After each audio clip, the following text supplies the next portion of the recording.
Gente, a anorexia nervosa é geralmente associada a meninas.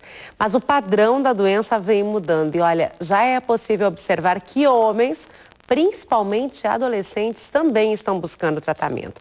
O transtorno alimentar é tão grave que pode levar à morte se não houver um acompanhamento médico.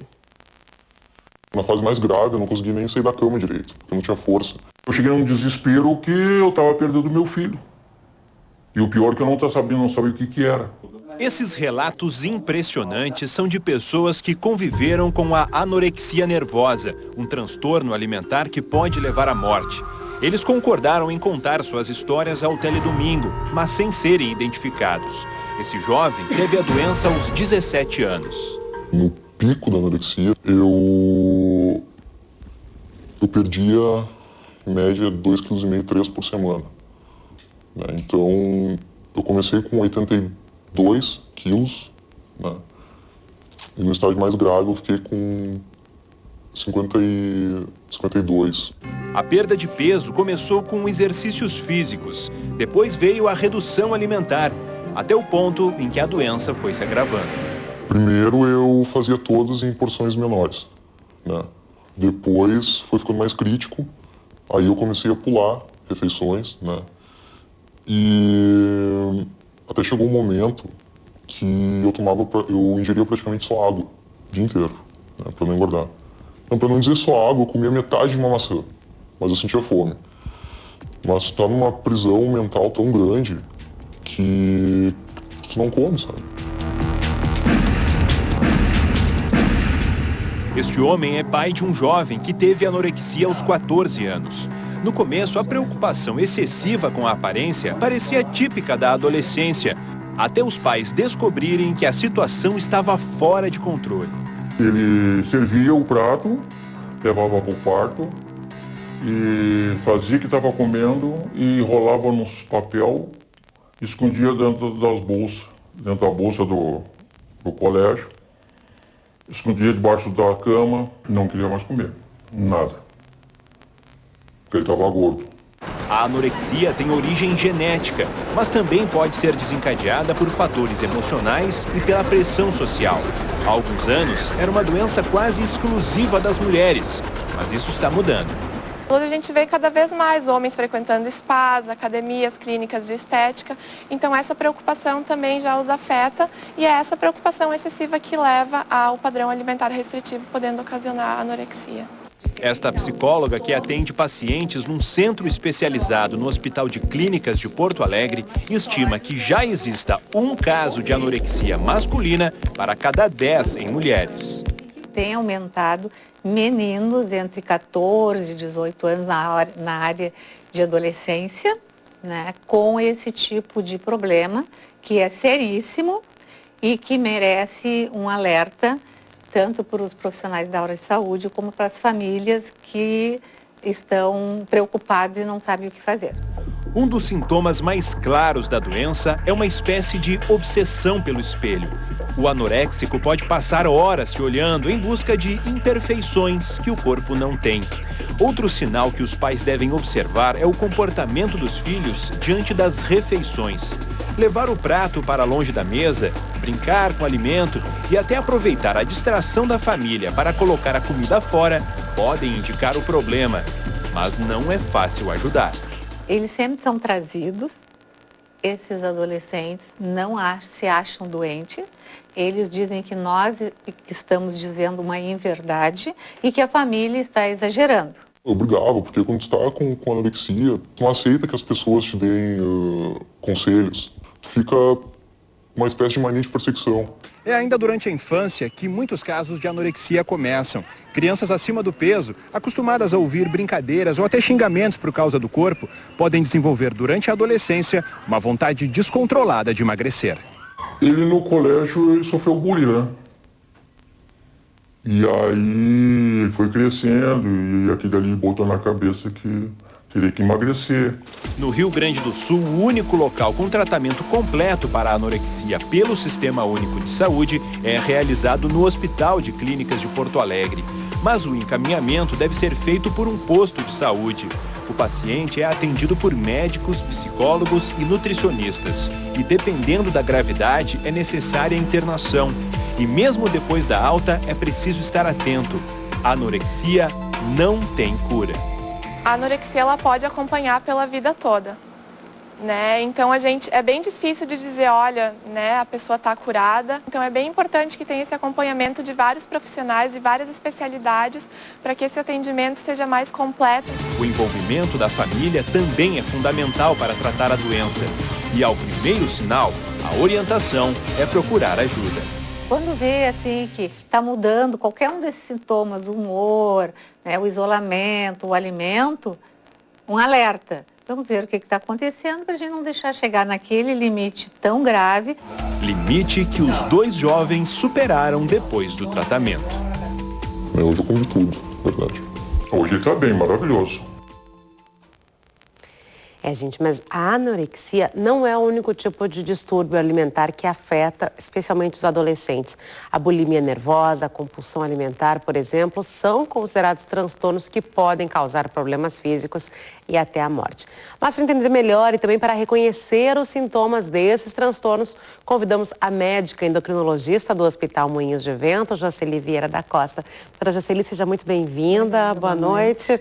A gente vendo essa matéria do Josmar Leite, para algumas pessoas há surpresa, porque pouco se falava da anorexia masculina. Essa doença era muito buscada, muito identificada com a menina. Agora a gente vê que os homens também, os meninos também estão passando por isso. E eu lhe pergunto, hoje em dia a anorexia ela continua tão frequente quanto era há uma década? Como é que está a sua situação que a senhora vê no consultório? Bom, na verdade a anorexia é uma doença antiga, né? A gente tem relatos de uma santa que começou fazendo dieta, Santa Caterina de Siena, que foi a primeira anoréxica descrita na literatura médica.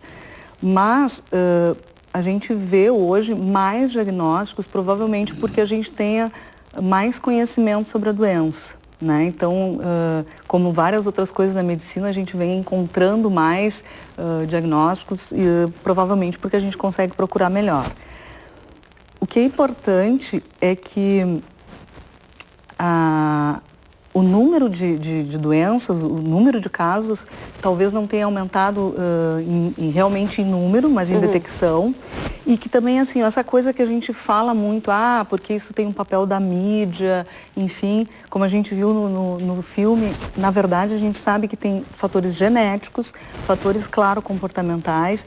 E eu me lembro sempre, quando eu falo nisso, de uma menina que eu atendi, que veio do interior, onde ela não tinha rádio. E ela era anoréxica, ela se olhava no espelho e se achava enorme de gorda e ela estava um palito. E então ela nunca tinha ouvido rádio, ela não tinha visto novela, ela não tinha essa informação cultural. Os homens, como tu disseste, na verdade é em torno de 10 mulheres para um homem.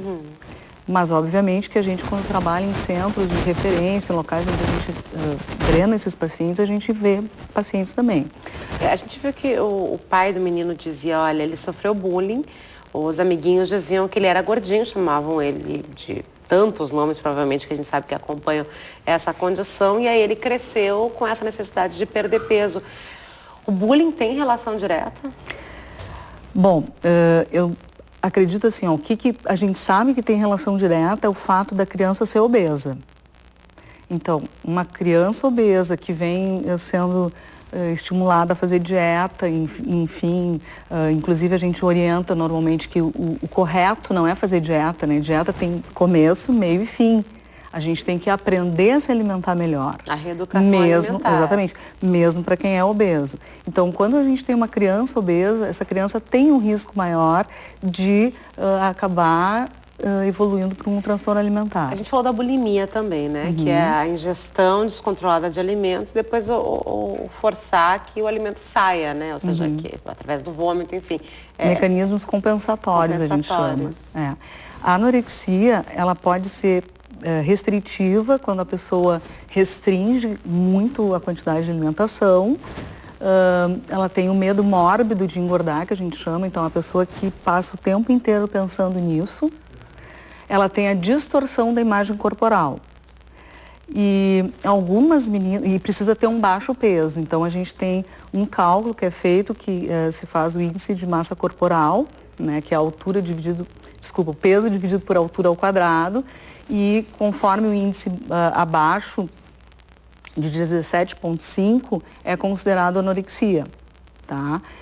Se tu fores olhar, fazendo um parênteses aqui, por exemplo, as modelos de passarela, praticamente nenhuma vai ter um IMC maior do que 17,5. E a bulimia entra nisso? Não, isso aí eu estou falando da anorexia. Aí a bulimia é também um outro transtorno alimentar que tem uma classificação separada, onde a pessoa também tem medo mórbido de engordar, a pessoa também tem distorção da imagem corporal, mas a pessoa tem, por um período de tempo, em geral 6 meses, ataques de comer.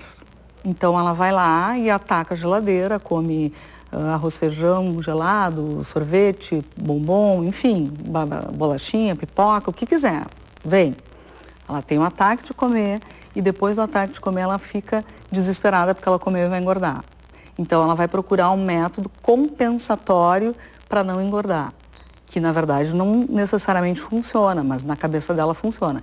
Então, o mais comum são os vômitos, e isso, para a gente fechar o diagnóstico, a pessoa tem que fazer isso por por em torno de 3 a 6 meses, algumas vezes por semana. Qualquer pessoa na vida pode ter tido um episódio desse ataque de comer e não ser bulímico. Mas a periodicidade é que faz a diferença. E só para eu dizer os outros métodos, assim, então tem pessoas que vomitam, tem pessoas que tomam anorexígenos, né, são remédios para emagrecer e por conta própria em geral. Tem os laxantes diuréticos, exercícios também é uma forma de compensação exagerada. Falando em exercício, doutora, tem pessoas que, o anoréxico, o bulímico, tem aquela ideia distorcida de si mesmo, que acha que está gordo, está cada vez mais magro. Agora a gente vê nas academias também os problemas de pessoas que tentam uma hipertrofia, ou seja, acham que nunca tem músculo, Isso também é um transtorno? Na verdade, ainda não está classificado numa classificação internacional de doenças, enfim, mas a gente chama até de vigorexia, né? É o excesso do músculo, e é interessante porque isso também é mais visto em homens, mas a gente tem visto em mulheres também. Mulheres, né? Então são as pessoas que usam anabolizante, qualquer negócio vale a pena, o que interessa é a forma. Aí entra como distúrbio alimentar? Pois eu vou te dizer assim, eu acho que isso ainda não está classificado do ponto de vista médico, tá? Isso ainda é uma coisa que está em estudos para poder classificar. Está mais em fase na verdade, do que na tese, né? É que na verdade assim, os transtornos alimentares, eles são doenças psiquiátricas e eles não devem ser tratados exclusivamente por um profissional, ele tem que ser tratado por uma equipe, então tem que ter seu caso é uma endócrina, né, para avaliar todo o sistema. Isso. Mas eu não posso atender sozinho um paciente anoréxico. Porque sabe que não vai adiantar, né? Porque a parte do psicológico vai continuar. Precisa de um psiquiatra, de uma psicoterapia, precisa de uma nutricionista, enfim, é uma série de pessoas, às vezes terapeutas de família são muito importantes para poder ajudar a família a entender isso. Mas normalmente se procura endócrino primeiro por causa da perda de peso, Muitas vezes sim, ou às vezes eles vão querendo emagrecer, né? Ah, eles vão já muito magros algumas procurando. Vezes sim. Ou os pacientes com bulimia também. Bom, já lhe aconteceu de chegar no seu consultório alguém muito magro querendo emagrecer, a senhora já identifica isso? Sim. E já aconteceu algumas situações de homens, pelo menos 2 deles, um deles chegou no meu consultório com frequência, quer dizer, não foi no meu consultório, foi numa clínica onde a gente tinha um grupo de atendimento, com uma frequência cardíaca de 30 batimentos por minuto. O normal vai de 80 a 100. Ele foi internado, enfim, porque não tinha como fazer o tratamento que habitualmente é ambulatorial. E um desses pacientes também, ele usava farelo de trigo, ele usava meio quilo de farelo de trigo por dia e ficava tomando água e nadava 3 horas por dia. A alimentação dele era meio quilo de farelo de trigo. Eu até hoje não sei como é que ele não morreu, mas ele chegou ao hospital assim. Aí esse rapaz chegou na emergência de um hospital e aí a gente foi chamado.